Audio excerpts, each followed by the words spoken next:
जो आपकी डिमांड है वो ही चुनाव आयोग कर रहा है। आपकी डिमांड है कि मतदाता सूची ठीक हो, वो चुनाव आयोग कर रहा है।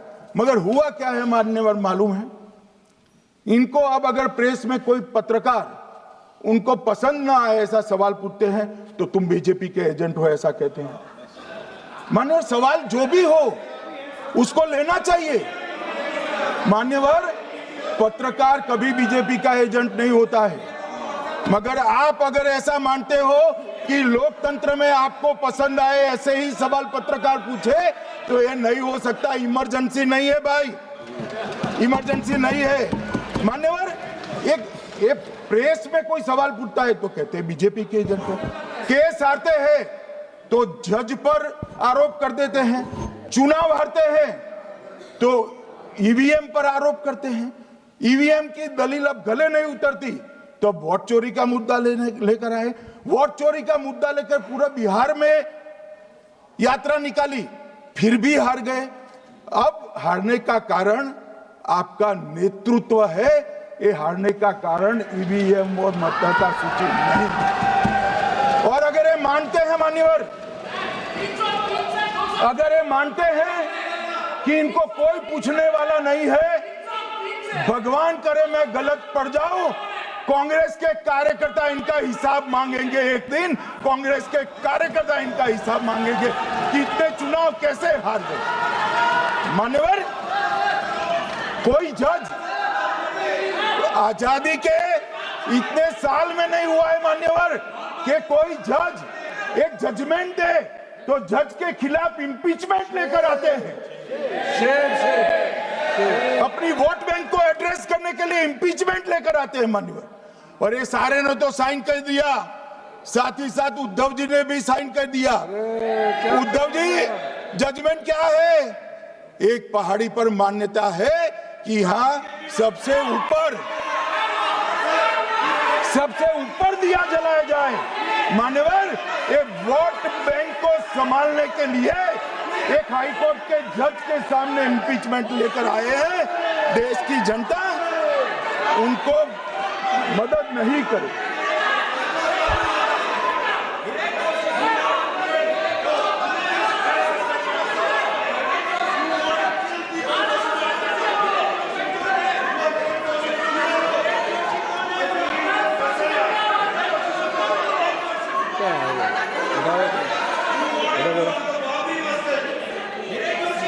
Please no. माननीय गृह मंत्री जी, गौरव जी बैठ जाइए। नया मुद्दा शुरू हो रहा है। प्लीज अरे भैया प्लीज मेरी बात सुनो ना। माननीय गृह मंत्री जी, माननीय गृह मंत्री जी, माननीय गृह मंत्री जी, नया मुद्दा शुरू हो रहा है, फिर से खड़ा होगा होना। आप बैठ जाइए प्लीज। नो नो,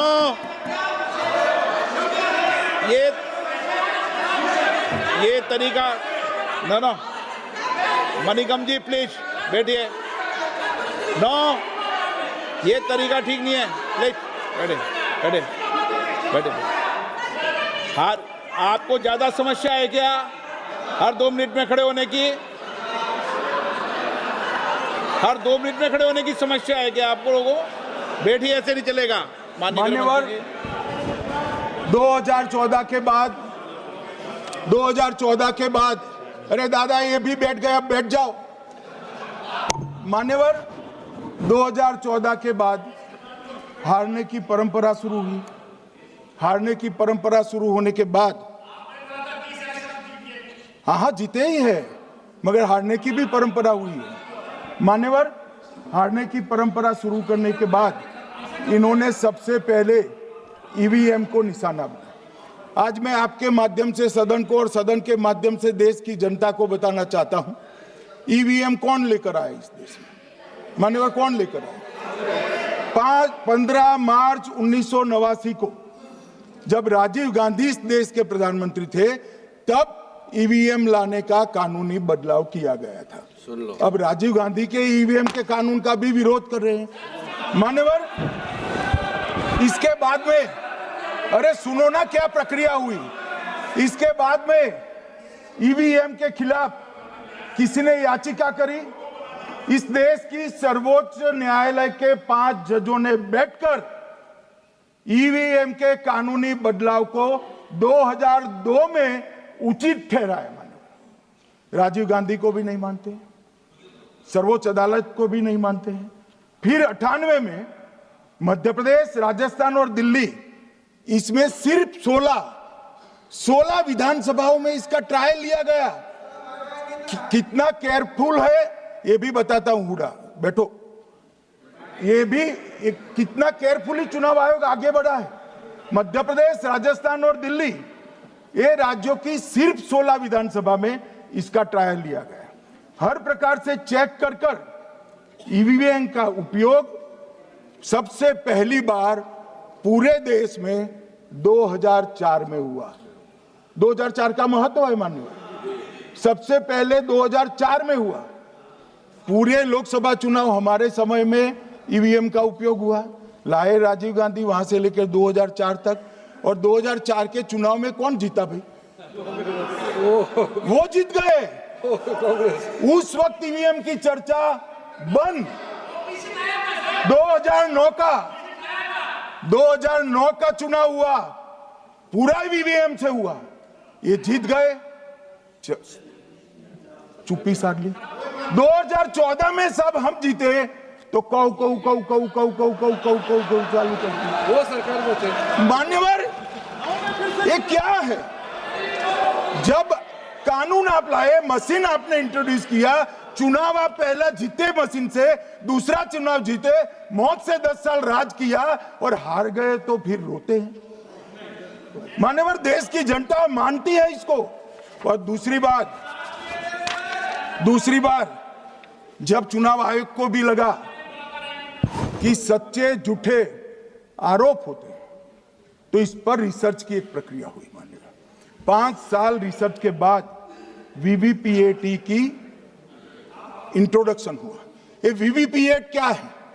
मैं जब वोट दबाता हूं तो समझ गए दादा, धन्यवाद मान्यवर। मैं जब वोट दबाता हूं तो मैंने कमल के निशान पर वोट दबाया, तो पास में एक पर्ची निकलती है कि आपका वोट कमल के निशान पर रजिस्टर हो गया है। फिर भी आरोप हुए कि पर्ची और ये 2 अलग होते। तो चुनाव आयोग ने निर्णय किया कि 5% ईवीएम और वीवीपैट के परिणाम कंपेयर होंगे। तो मशीन खुला, इसमें 396 वोट मिले। तो वीवीपैट में कितने वोट मिले? तो 396 है या नहीं है, ये 5% मशीनों में मिलता है। मान्यवर, मैं आंकड़े लेकर आया हूं चुनाव आयोग को पूछकर आज कि कितने वीवीपैट और मशीन का मिलान नहीं हुआ। आज तक 16,000 मशीन और वीवीपैट का मिलान हुआ है, एक भी वोट का बदलाव नहीं। और ये जब मतगणना होती है तब उनके पोलिंग एजेंट बैठते हैं मान्यवर, परिणाम पर वो साइन करते हैं, दोनों प्रकार के, मशीन के और वीवीपीएटी के परिणाम पर भी साइन करते हैं मान्यवर। और ये इस पर आरोप लगा रहे हैं मान्यवर। अब ये कह रहे हैं कि उस वक्त वाईफाई नहीं थी। सबसे पहली बात, 2004 में वाईफाई आ चुकी थी, मगर फिर भी चलो मान लो, आरोप लगाते गए। ईसीआई ने 2009 में एक छेड़छाड़ के आरोप पर भाग लेने के लिए 10 राज्यों में 100 ईवीएम लगाई गई। सब लोगों ने प्रयास किया, 2009 में कोई छेड़छाड़ नहीं कर पाया। फिर भी आरोप लगाए तो 2017 में इलेक्शन कमीशन ने जून 2017 में 3 दिन तक ईवीएम इलेक्शन कमीशन की ऑफिस में रखे कि कोई भी पार्टी आकर, कोई भी टेक्नोक्रेट आकर, कोई भी साइंटिस्ट आकर ईवीएम को हैक कर कर बता दे। ये तो गए ही नहीं, ये नहीं गए मान्यवर। ये सिर्फ प्रेस में आरोप करते, ना अदालत में जाते हैं, ना चुनाव आयोग के पर जाते मान्यवर। मगर एक्सपर्ट भी नहीं गए। आप कोई एक्सपर्ट भेज देते भैया, एक्सपर्ट भी नहीं भेजा। और मान्यवर 2017 में फिर चुनाव आयोग इस निर्णय पर पहुंचा कि आने वाले सब चुनाव ईवीएम से होते हैं। अब चुनाव आयोग ने तो निर्णय कर दिया, मगर मैं भी साहब थोड़ा ज्यादा सोचता हूं। तो मैंने सोचा ये चुनाव आयोग कहता है कुछ नहीं हो रहा है, कुछ नहीं हो रहा है, तो ये लोग आरोप क्यों लगा रहे हैं?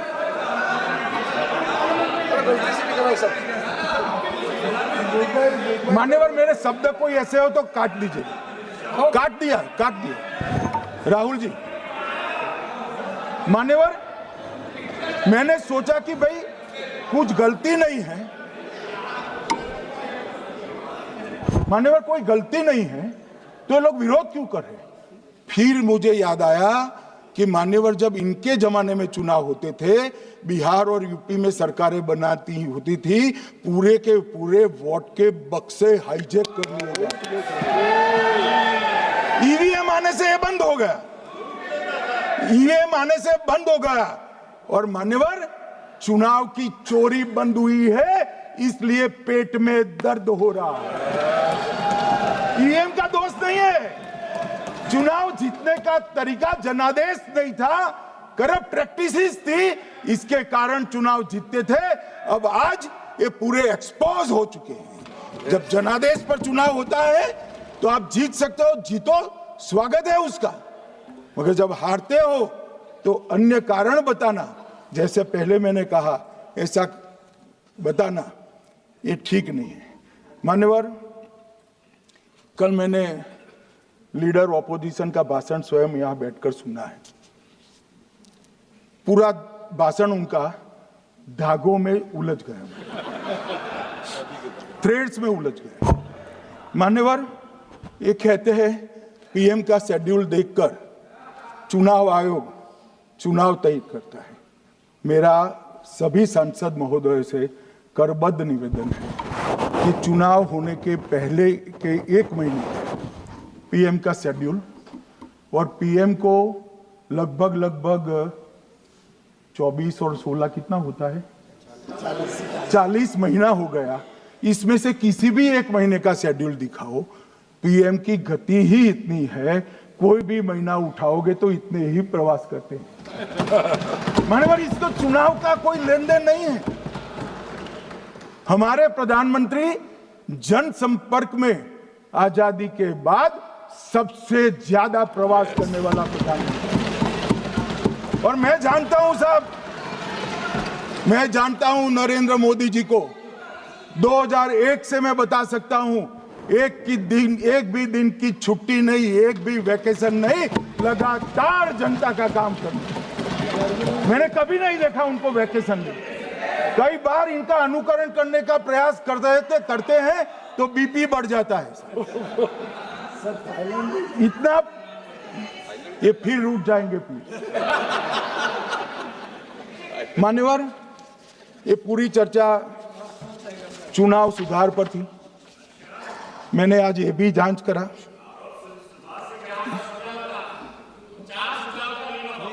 सुनो ना, जरा धैर्य रखो भाई।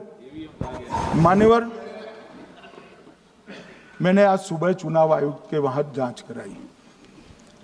जांच मतलब कोई गोपनीय चीज नहीं पूछी है, आप इसका इशू मत बने।